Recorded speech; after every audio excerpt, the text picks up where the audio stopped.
warahmatullahi wabarakatuh.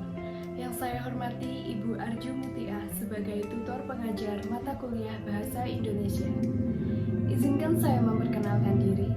Nama saya Dian Trisnani dari UPBJJ UTN Purwokerto, Program Studi Manajemen dengan NIM 0448999363. Di kesempatan ini, saya akan mempresentasikan gagasan saya mengenai COVID-19. Sebelumnya, kata COVID-19 ini sudah tidak terdengar asing lagi, bukan? Seperti yang kita ketahui, bahwa penyakit COVID-19 ini menjadi pandemi dari Desember 2019 lalu. COVID-19 atau Coronavirus Disease 2019 ini merupakan penyakit yang disebabkan oleh novel coronavirus yang pertama kali teridentifikasi di Wuhan, Tiongkok. Coronavirus merupakan keluarga besar virus yang menyebabkan penyakit pada manusia dan hewan.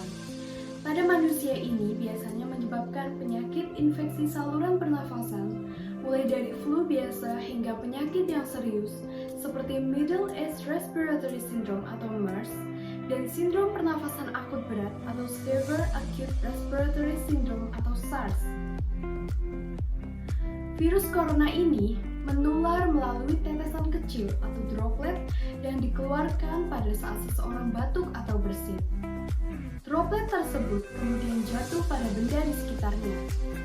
Jika ada orang lain yang menyentuh benda dan benda tersebut sudah terkontaminasi dengan droplet, lalu orang itu menyentuh bagian wajah seperti mata, hidung, mulut, maka orang itu dapat terinfeksi COVID-19.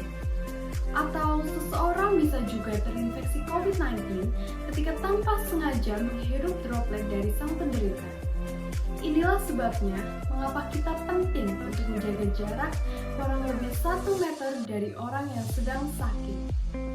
Upaya yang dapat kita lakukan untuk mencegah terkena penyakit COVID-19 antara lain dengan memakai masker, menjaga jarak, menghindari kerumunan, jangan malas mencuci tangan, terapkan perilaku hidup yang bersih, melakukan vaksinasi COVID-19, dan masih banyak lainnya.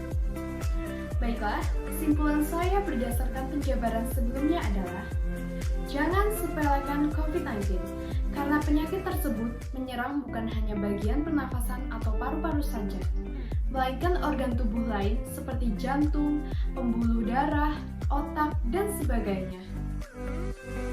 Meskipun kini 2022 dirasa sudah mulai menurun tingkat kekejamannya, tapi kita tidak boleh lengah. Selalu memakai masker bila bepergian, jaga kesehatan, pola makan, dan istirahat yang cukup agar kondisi ketahanan tubuh tidak menurun. Baiklah, semoga semua penjelasan saya tadi dapat dipahami dengan baik, dan mohon maaf bila ada kekurangan. Terima kasih. Wassalamualaikum warahmatullahi wabarakatuh.